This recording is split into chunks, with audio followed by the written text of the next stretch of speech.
Hey gang, good evening. Anthony Fontana here, Alive After 5. Running a little bit late tonight. It is 7:51 in the evening. It's been a busy day, a fantastic day actually. We had a great one. Up at 6:30, pretty much got quite a bit done.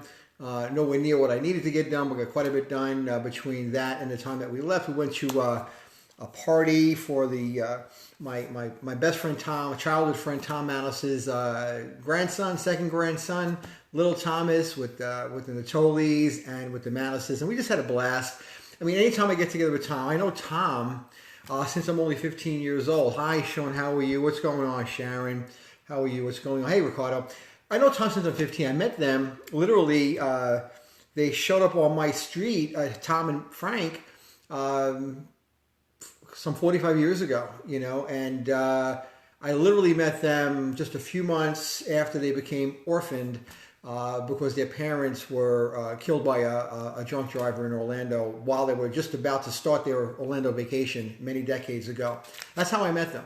And we became best friends that day, literally never leaving each other's sides through thick and thin for a long time through our childhood and our teen years and high school, etc. We just had a great relationship. We don't see each other often enough because we're both pretty busy, but they live pretty close, and they always invite us to everything involving their family. 2 months, we have a wedding with his daughter in right here in town, and these are my nieces. This is my family. We love these guys, and we're so grateful that they invite us to these events.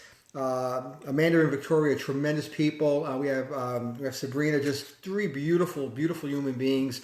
Tom and Paula. I know basically Paula from when Tom met her, and I tried to convince her not to go out with him because he was insane. I loved him to death, but he was my buddy. But we're like this, and just the best. So we had a great day today. It's a fantastic day. Great evening tonight. Talk about this.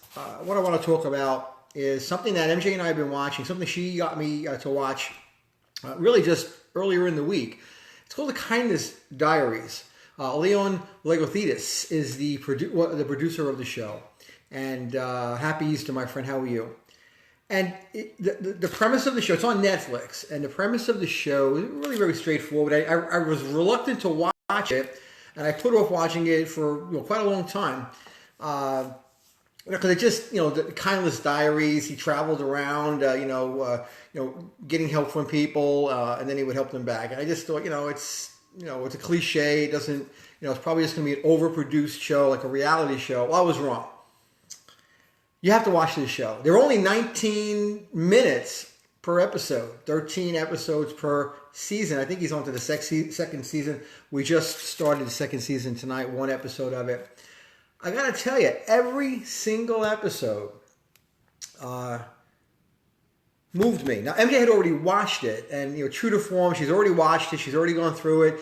She convinced me to turn it on, and I watched it, and she still went through every episode with me, even though she already saw it, kind of acting like she never saw it before. And every episode, it ends with tears. Every episode ended with something very special and magical happening, and the interconnectivity between this young man who basically left Los Angeles on a trike, basically an old yellow BMW motorcycle with a sidecar, literally traveling 25,000 miles around the world.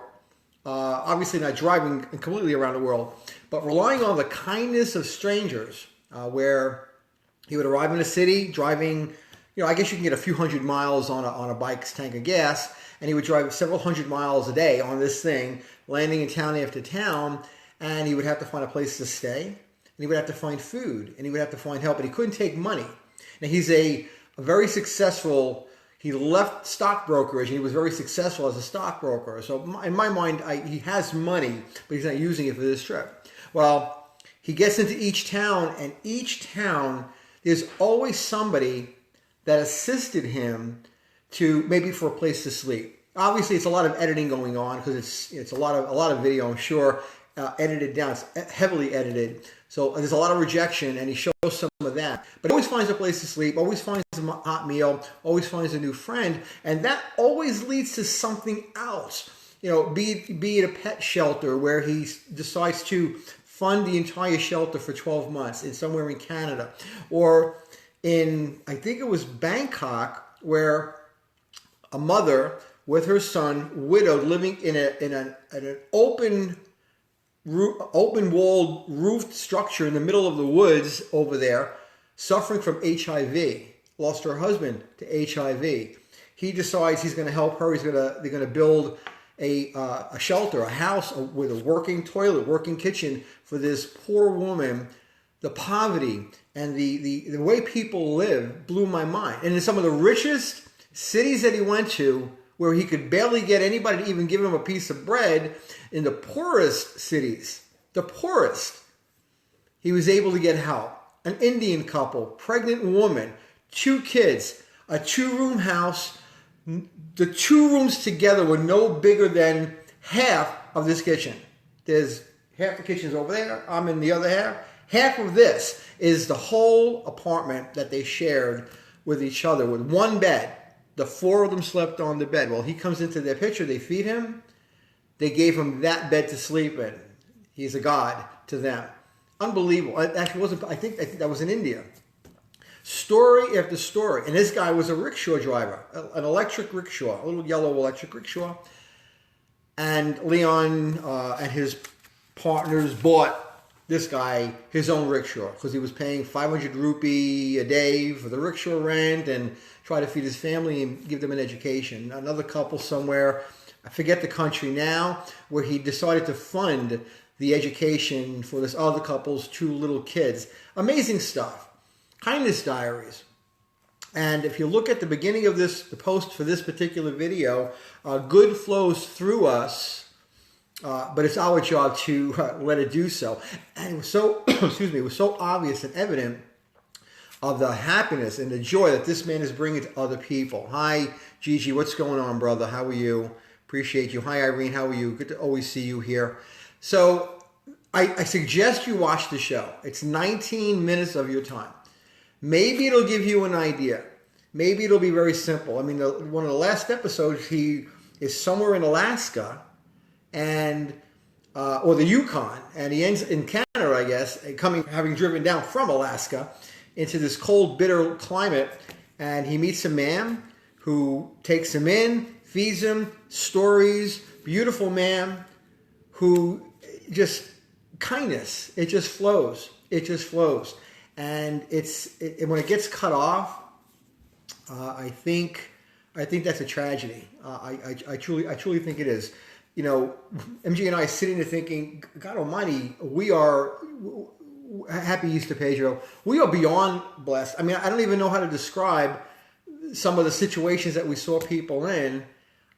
If I complain about anything, I need to be slapped in the neck with a pipe. It just, I can't even understand the poverty that exists in this world with governments that are so wealthy and yet they let their people live the way they let them live. It blows my mind. And, 19 minutes in an episode isn't a heck of a lot, and I expected it to be an hour each, but they were so fast and so short that I hope this guy keeps doing what he's doing. This is a particular group of episodes was filmed in 14 and 15. I think the second season is probably right around maybe last year, I guess. I don't know. All I know is it opened up my eyes to how amazing people are. I'm not going to give you all the storylines, so I think you need to watch it in full, but how it goes full circle from the first guy in Los Angeles that simply decided to fill up his little tank of gas so he can start the journey. That journey changed many, many, many, many, many lives as he traveled around the globe, 25,000 miles, only to come back to where he started. And then he does something special for the man that started him on the journey. It's just a great talk, a great series of videos that I think you should watch. And I think if you're watching this video, it's Easter weekend. Tomorrow is Easter. No matter what your faith is, no matter what what God you worship, no matter what you believe, we're all human beings. We're all on this one giant blue marble spinning around at 960 miles an hour, 66,000 miles an hour through space, around the sun that in and of itself is moving at 400,000 miles an hour, in a galaxy moving at several million miles an hour. We're constantly moving, constantly moving. We need to move. We need to move ourselves into the hearts and minds of other people. We need to be kind. I've been speaking about this a bit lately because I got the idea from Gary Vee, who I never expected to be talking about kindness because he's a businessman, and yet that's what he talks about. He talks about selflessness. He talks about giving rather than receiving. When I was on the phone with Gary a couple of weeks ago, the first thing he said to me was, what are my goals, what are my ideas? And then his answers to me about what I need to do was simply this: give away what you are, who you are, what you know. Just give it away as best as you can. You have to feed your family, you have to make a living, but give away what you can. Give it away. And don't expect anything in return.